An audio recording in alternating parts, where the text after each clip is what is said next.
ఈ స్క్రీన్ మీద కనిపిస్తున్న వ్యక్తి పేరు తేజ. ఎంత ఇన్వెస్ట్మెంట్ చేస్తున్నాడో తెలుసా? 60 లక్షలు. ఇతని పేరు సూర్య.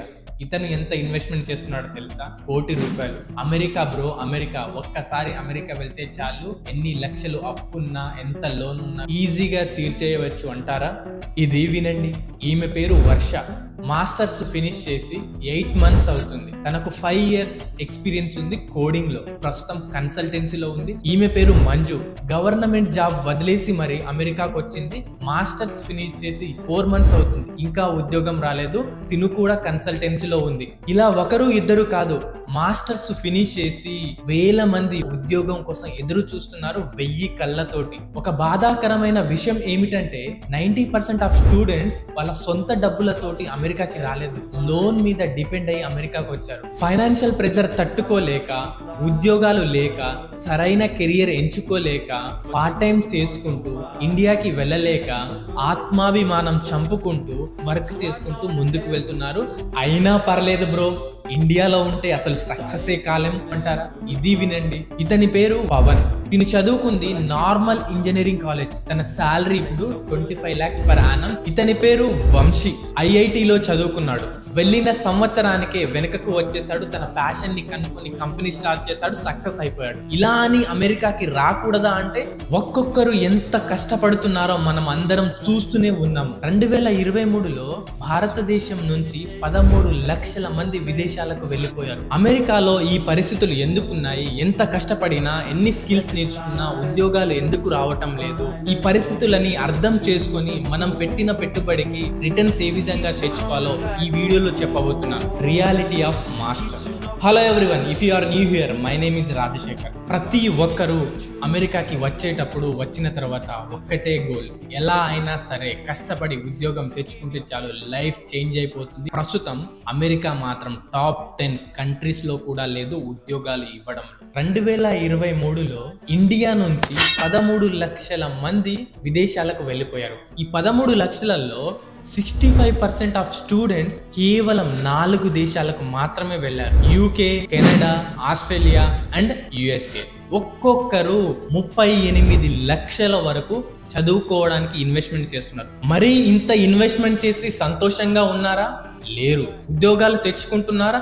లేరు. కష్టపడి చదివి కాలేజ్కి వెళ్ళి ఎగ్జామ్స్ రాసి అమెరికాకి వస్తే డబ్బు సంపాదించలేవు. ప్రస్తుతం ఉన్న పరిస్థితిలో హార్వర్డ్ లో చదువుకున్న వాళ్ళకి కూడా ఉద్యోగాలు రావటం లేదు. లక్షల మంది జీవితాలను మార్చిన అమెరికా ఇప్పుడెందుకు ఉద్యోగాలను క్రియేట్ చేయలేకపోతుంది? ఉద్యోగాలు ఇవ్వడంలో టాప్ 10 కంట్రీస్ లో కూడా లేదు అమెరికా, కానీ నెంబర్ 1 స్థానంలోనే ఉంది. ఈ విషయాలను మనం తెలుసుకోవాలంటే హిస్టరీకి వెళ్ళక తప్పదు. చలో, 1899లో పంజాబ్ నుంచి అమెరికాకి బోట్ ద్వారా 7 సముద్రాలు కష్టపడి దాటి అమెరికాకు వచ్చారు. మన వాళ్ళు అమెరికాకి వచ్చిన తర్వాత అమెరికా చరిత్రనే మార్చగలిగారు. 1899 నుంచి ప్రస్తుతం వరకు ఎంతో కష్టపడుతున్నారు. ఇక్కడున్న ఇన్వెస్టర్స్ తో పోటీ పడుతున్నారు, ఎంటర్‌ప్రెన్యూర్స్ తో పోటీ పడుతున్నారు. వాళ్లకు మించిన ఉద్యోగాలను మన వాళ్ళు క్రియేట్ చేస్తున్నారు. అమెరికా ఎదగడంలో మన వాళ్ళు ఎంతో పాత్రను పోషించారు. కట్ చేస్తే ఇంటర్నెట్ బూమ్ ఒక చరిత్రను తిరిగి రాసింది. ఇది గమనించిన టాప్ కంపెనీస్ మన ఇండియాలో ఉన్న టాలెంట్స్ ని రిక్రూట్ చేయడం మొదలు పెట్టారు. H1B గ్రీన్ కార్డ్ ఇచ్చి సపోర్ట్ చేయడం వలన మన వాళ్ళు ఎంతో ఎదిగారు. ఇతర కంట్రీస్ తో పోల్చుకుంటే చాలా చక్కగా ఇంగ్లీష్ మాట్లాడతారు. మన వాళ్ళనే ఎక్కువగా రిక్రూట్ చేసుకోవడం ద్వారా వాళ్ళు ఎంతో తక్కువ శాలరీ ఇవ్వవచ్చు. దీన్ని బేస్ చేసుకొని అమెరికన్స్ కన్నా కూడా ఇండియన్స్ ని ఎక్కువగా రిక్రూట్ చేసుకోవడం మొదలు పెట్టారు. ఇంతటి అద్భుతమైన ఆపర్చునిటీస్ 2019 వరకు చెక్కు చెదరలేదు. 2020లో దీని మీద చాలా ప్రభావం పడింది. లే ఆఫ్స్. గేమ్ అంతా కూడా ఒక్కసారిగా చేంజ్ అయిపోయింది. నేనేమైనా తప్పుగా మాట్లాడుతుంటే నన్ను కరెక్ట్ చేయండి ప్లీజ్. ఇల్లీగల్ గా పని చేసుకుంటూ స్కామ్స్ లో ఇరుక్కుపోయి బ్లాక్ మెయిల్ కి ఎంతో మంది గురవుతున్నారు. ఇండియన్స్ మీద అటాక్స్ కూడా ఎక్కువగా జరుగుతుంది ఈ మధ్యలో. చెప్పేది నిన్నే.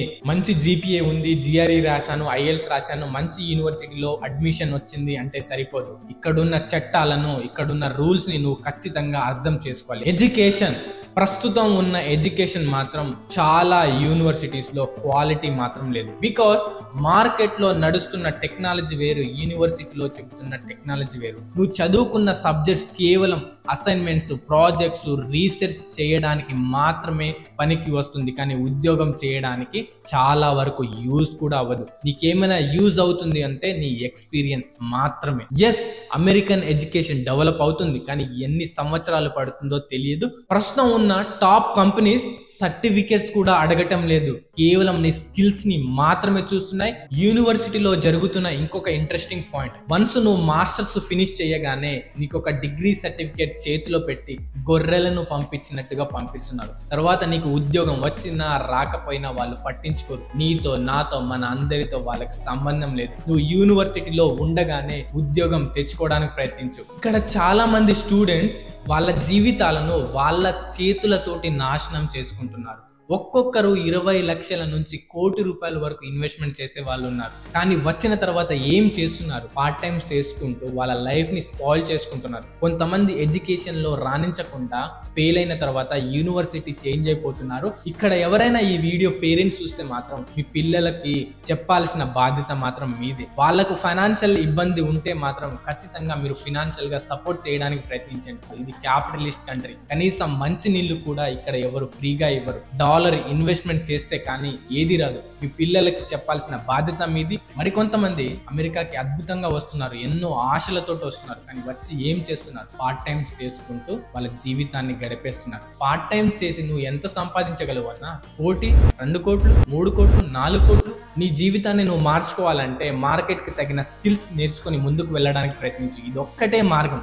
స్కిల్స్ లేకపోతే ఎప్పటికీ ఎన్నటికీ $1 కూడా సంపాదించలేవు అమెరికాలో. ట్రంప్ గెలిచిన తర్వాత ఫస్ట్ పని చేసేది ఇల్లీగల్ ఇమిగ్రెంట్స్ ఎవరైతే ఉన్నారో వాళ్ళనే ఫస్ట్ తను పంపించడానికి ప్రయత్నిస్తున్నాడు. ఇలాంటి బాధలతోటి మనం బాధపడకూడదంటే ఫస్ట్ మనం రూల్స్ ని అర్థం చేసుకోవడానికి ప్రయత్నించాలి. ఆ రూల్స్ కి వ్యతిరేకంగా వెళ్తే నష్టపోయేది మనమే. మనం లక్షలు ఇన్వెస్ట్మెంట్ చేస్తాం, సొంత డబ్బు కూడా కాదు, పోతే పోయిందని చెప్పడానికి. తిరిగి వెళ్ళి లోన్ కట్టాలి. ఇండియాలో ఉన్న సాలరీస్ తోటి మనం ఇంట్రెస్ట్ కూడా కట్టలేము. అది గుర్తుపెట్టుకో. ప్రస్తుతం అమెరికాలో ఉన్న పరిస్థితి, ఉద్యోగం పోయిన వాళ్ళకి ఉద్యోగం రావాలి, ఇప్పుడు చదువుతున్న వాళ్ళకి ఉద్యోగం రావాలి, రీసెంట్ గా మాస్టర్స్ ఫినిష్ చేసిన వాళ్ళకి ఉద్యోగాలు రావాలి, ఇప్పుడు వస్తున్న వాళ్ళకి ఉద్యోగాలు రావాలి. ఉద్యోగాలు రావాలి, ఉద్యోగాలు వస్తాయి. ఎప్పుడు వస్తాయి, ఏ విధంగా వస్తాయి, ఎంత సమయం పడుతుందో ఎవ్వరికీ తెలియదు. ఇలా లక్షల మంది అమెరికాలో ఒకే ఒక్క ఉద్యోగం కోసం ఎదురు చూస్తున్నారు. H1B గురించి పక్కన పెట్టండి, ఒక్క ఉద్యోగం వస్తే చాలు లోన్ తీర్చుకొని ఇండియాకి వెళ్ళిపోతాను అనే వాళ్ళు చాలా మంది ఉన్నారు. ప్రస్తుతం ఉద్యోగాలు పోవడానికి, రాకపోవడానికి, ఉద్యోగం రావడానికి ఒకే ఒక్క కారణం, సరైన స్కిల్స్ లేకపోవడం. నీ దగ్గర మంచి టాలెంట్ ఉంది, టాలెంట్ లేకపోతే నువ్వు మాస్టర్స్ కూడా ఫినిష్ చేయలేవు. మీరు అర్థం చేసుకోవాల్సింది, మీ దగ్గర టాలెంట్ ఉంది, స్కిల్స్ ఉన్నాయి, అది యూజ్ అవ్వటం లేదు. ఇతని పేరు రమేష్. ఇతను ఐఐటిలో చదువుకున్నాడు. తను చదువుకుంది సివిల్ ఇంజనీరింగ్. ఎడ్టెక్ కంపెనీకి డైరెక్టర్ గా పనిచేస్తున్నాడు. మంచి ప్యాకేజ్. ఒక సివిల్ ఇంజనీర్ నుంచి ఒక ఎడ్టెక్ కంపెనీకి డైరెక్టర్ గా ఎదిగాడంటే స్కిల్స్ బాస్. ఓపీటీ అంటే ఏమిటి? Optional practical training. ఓపీటీ వచ్చిన 90 days లో మనం ఉద్యోగం తెచ్చుకోవాలి. లక్ బాగుండి ఉద్యోగం వస్తే స్టెమ్ కోర్స్ చేసిన వాళ్ళకి 3 years వరకు ఉద్యోగం చేసుకునే అవకాశం దొరుకుతుంది. నాన్ స్టెమ్ వాళ్ళకి 1 year వరకు మాత్రమే అవకాశం ఉంటుంది. స్టెమ్ అంటే science, technology, engineering and maths. ఇక్కడే చాలా మంది ఉద్యోగం రాకపోయేసరికి కన్సల్టెన్సీలో జాయిన్ అవ్వడానికి ప్రయత్నిస్తున్నారు, జాయిన్ అవుతున్నారు. కొన్ని కన్సల్టెన్సీస్ అయితే న్యూ స్టూడెంట్స్ ని తీసుకోవడం కూడా ఆపేశారు. ఇంకొక ఇంట్రెస్టింగ్ పాయింట్ ఏమిటంటే, ఇక్కడ మాస్టర్స్ ఫినిష్ చేసిన వాళ్ళు తను ఫుల్ టైం వర్క్ చేస్తున్నాడా, పార్ట్ టైం వర్క్ చేస్తున్నాడా తను చెబితే కానీ తెలియదు. నేను రీసెంట్లీ ఒక ఇన్ఫర్మేషన్ తెలుసుకున్నా. మీరు గ్రాడ్యుయేషన్ ఫినిష్ చేసుకున్న తర్వాత ఓపీటీ ఎక్స్టెన్షన్ యూనివర్సిటీలోనే పెట్టుకోవడానికి ప్రయత్నించండి. వాలంటీర్ వర్క్ కోసం ప్రయత్నించండి. యూనివర్సిటీ ప్రొఫెసర్ కి మీరు ఈమెయిల్ చేయగలిగితే ఖచ్చితంగా తను మీకు హెల్ప్ చేస్తారు. ఇలా నా రీసెర్చ్ టీమ్ లో 2 వర్క్ చేస్తున్నారు, ఒకరు రీసెంట్లీ ఉద్యోగం కూడా తెచ్చుకున్నారు. ప్రస్తుతం ఉన్న స్ట్రగుల్స్ లో ఇంకా H1B గురించి అయితే ఎవరు మాట్లాడటం కూడా లేదు. ఎవ్రీ ఇయర్ కేవలం 85,000 H1B వీసాస్ మాత్రమే స్పాన్సర్ చేస్తున్నారు. గ్రీన్ కార్డ్ దీని గురించి మాట్లాడకుండా ఉండడమే బెటర్. 4 లక్షల మంది వాళ్ళ గ్రీన్ కార్డ్ ని వాళ్ళు చూడక ముందే చచ్చిపోతారు. 100 years వరకు పడుతుంది అమెరికాలో సిటిజన్షిప్ రావడానికి. స్కామ్స్ కూడా చాలా వేగంగా పెరుగుతున్నాయి. చాలా ఫేక్ కన్సల్టెన్సీస్ ముందుకు వచ్చేసాయి. ఎంతో మంది స్టూడెంట్స్ ని ట్రాప్ లో పడేస్తున్నారు. వాళ్ళ జీవితాలతోటి ఆడుకుంటున్నారు. ఎంతో మంది ఇలా బలైన వాళ్ళు ఉన్నారు. ఎవరు చెబుతారు బ్రో నేను మోసపోయానని? ఎవరి బాధలు వాళ్ళు చెప్పుకోవడానికి సిద్ధం అవ్వరు. స్కామ్స్ లో ఇరుక్కోకండి. 1కి 2 సార్లు ఆలోచించుకున్న తర్వాత డెసిషన్ తీసుకోవడానికి ప్రయత్నించండి. లక్షలు ఇన్వెస్ట్మెంట్ చేసి 7 సముద్రాలు దాటి పేరెంట్స్ ని, ఫ్రెండ్స్ ని, రిలేటివ్స్ ని వదులుకొని కష్టపడి చదవడానికి వస్తున్నారు. ఎంతో ఆలోచించి డెసిషన్స్ తీసుకోవాల్సిన అవసరం మీకుంది, మీ మీద ఉంది. ఎన్నో ఫేక్ కంపెనీస్ వచ్చాయి, ఫేక్ కన్సల్టెన్సీస్ వచ్చాయి. మీ జీవితమే చాలా స్పాయిల్ అవుతుంది. ఒక్క మాటలో చెప్పాలంటే ప్రస్తుతం ఉన్న అమెరికాలో సిచ్యువేషన్స్ మాత్రం ఉద్యోగాలు లేక, చదివిన చదువుకి సరైన స్కిల్స్ నేర్చుకోలేక, కొంతమందికి మాత్రమే ఉద్యోగాలు వస్తాయి, మరి కొంతమందికి ఉద్యోగాలు రాక, ఎంతో మంది పార్ట్ టైమ్స్ లో ఇరుక్కుపోయి ఫినాన్షియల్ గా స్ట్రెస్, డిప్రెషన్, యాంగ్జైటీని తట్టుకోలేక ఎన్నో బాధలు పడుతూ ఆత్మాభిమానం చంపుకుంటూ పేరెంట్స్ కి సమాధానం చెప్పలేక ఇండియాకి వెళ్ళలేక ఇక్కడే ఉన్న వాళ్ళు చాలా మంది ఉన్నారు. అమెరికా అంటే లక్షలు ఇన్వెస్ట్మెంట్ చేసిన తర్వాత పార్ట్ టైమ్స్ చేసుకుని ఇండియాకి వెళ్ళిపోవడం ఇలాగే ఉంది. ఇంకో బాధాకరమైన విషయం ఏమిటంటే 8.7% ఆఫ్ స్టూడెంట్స్ కొలాటరల్ గా లోన్ తీసుకొని వాళ్ళ ప్రాపర్టీని వాళ్ళకి ఇచ్చేశారు. కష్టపడి అమెరికాకు వస్తున్నారు. ఇక్కడ సర్వైవల్ కాక, ఇంట్లో డబ్బులు అడ్జస్ట్ చేయలేక పెట్టిన ప్రాపర్టీని వాళ్ళకు అంకితం చేసేస్తున్నారు. నేను ఇంజనీరింగ్ ఫినిష్ చేసిన తర్వాత వర్క్ చేసిన తర్వాత బిజినెస్ చేసిన తర్వాత స్టార్ట్అప్ ఓపెన్ చేశాను, సైకాలజీ తర్వాత ఎన్ఎల్పి నేర్చుకున్నాను, ఎన్ఎల్పి తర్వాత మనీ మేనేజ్మెంట్ నేర్చుకున్నాను. ఇలా ఎన్నో ఎక్స్పెరిమెంట్ చేసిన తర్వాత ఈ మైండ్ సెట్ అనేది నాకు ఏర్పడింది. నేను అమెరికాకి వచ్చేటప్పుడు మా ఇంట్లో నుంచి 10 రూపాయలు కూడా తీసుకురాలేదు. నేను అమెరికాకి ప్రాసెస్ మొదలు పెట్టినప్పుడు యూపీఎస్సీకి ప్రిపేర్ అవుతున్న నేను డైరెక్ట్ గా ఎగ్జామ్స్ రాసి 15 రోజుల ముందు మా ఇంట్లో చెప్పాను నాకు వీసా వచ్చింది, నేను అమెరికా వెళ్ళిపోతున్నానని. నేను ఇక్కడ కొన్నిసార్లు స్ట్రెస్, డిప్రెషన్ అండ్ యాంగ్జైటీకి కూడా లోన్ అయ్యాను. బట్ నేను దాన్ని ఓవర్కమ్ కావడానికి ప్రతి క్షణం ప్రయత్నిస్తూనే ఉంటాను. మీరు దీనికి అనుగుణంగా మారడానికి ప్రయత్నించండి. మీ లైఫ్ మీ చేతిలోనే ఉంది, వేరే వాళ్ళ చేతిలో లేదు, రాదు, ఎప్పటికీ ఉండదు కూడా. అయినా కూడా మీరు అమెరికా రావాలని గట్టిగా నిర్ణయించుకుంటున్నారా? అయితే ఒక గట్టి దెబ్బ తగలబోతుంది, సిద్ధంగా ఉండండి. అసలు ఈ ఏని చూస్తున్నారా? మషిన్ లెర్నింగ్ ని గమనిస్తున్నారా? ఇప్పుడున్న ఇంటర్నెట్ ప్రపంచం ఎంత ర్యాపిడ్ గా ముందుకు వెళ్తుందో అర్థం చేసుకుంటున్నారా? ఇప్పుడు మారుతున్న టెక్ కి, ఇప్పుడున్న ర్యాపిడ్ స్పీడ్ కి ఎవరి జాబ్ ఎప్పుడు ఎలా ఎగిరిపోతుందో ఎవ్వరూ ఊహించలేరు. ఇప్పటి వరకు మీ దగ్గర ఉన్న స్కిల్స్ అయినా, నాలెడ్జ్ అయినా 30% వరకు పనికి రాకుండా పోతాయి నెక్స్ట్ 5 years లో. కన్క్లూజన్: ఒక మనిషి ఒక గదిలో కూర్చున్నాడు. గదిలో కూర్చొని తలుపులన్నీ మూసేసి, కర్టెన్స్ తోటి కిటికీలన్నీ మూసేసి ఒకే ఒక్క దగ్గర కూర్చున్నాడు. కానీ తను ప్రయత్నిస్తుంది మాత్రం నా జీవితంలో వెలుతురు కావాలని. కానీ తనకి తెలుసు ఆ కర్టెన్ ఓపెన్ చేస్తే ఆ వెలుతురు తనకి కనిపిస్తుంది, ఆ గదిలో కూడా వెలుతురు పడుతుందని. కానీ ఆ కర్టెన్ ఓపెన్ చేయడానికి తన దగ్గర ఎనర్జీ లేదు. Emotional pain, physical pain, study pain and money pain, ఇలా ఎన్నో రకాల బాధలతోటి బాధపడుతున్నాడు. ఇప్పుడున్న పరిస్థితులు కూడా అలాగే ఉన్నాయి అమెరికాలో. నాకు తెలుసు నువ్వు ఎంత కష్టపడి దేనికోసం, ఎవరి కోసం వస్తున్నావో అమెరికాకి. జీవితంలో మెరుగుపడాలని, ఆర్థికంగా నిలబడాలని నేను కూడా కోరుకునేది అదే. ప్రతి ఒక్కరూ ఆర్థికంగా ఎదగాలి. ఆర్థికంగా ఎదగకపోతే మనం ఏమి చేయగలమో, ఏమి చేయలేమో తెలుసుకోక ముందే మనం చచ్చిపోతాం. ఈ ప్రపంచంలో మనం ఎవ్వరం కూడా పర్మనెంట్ గా ఇక్కడే ఉండిపోం.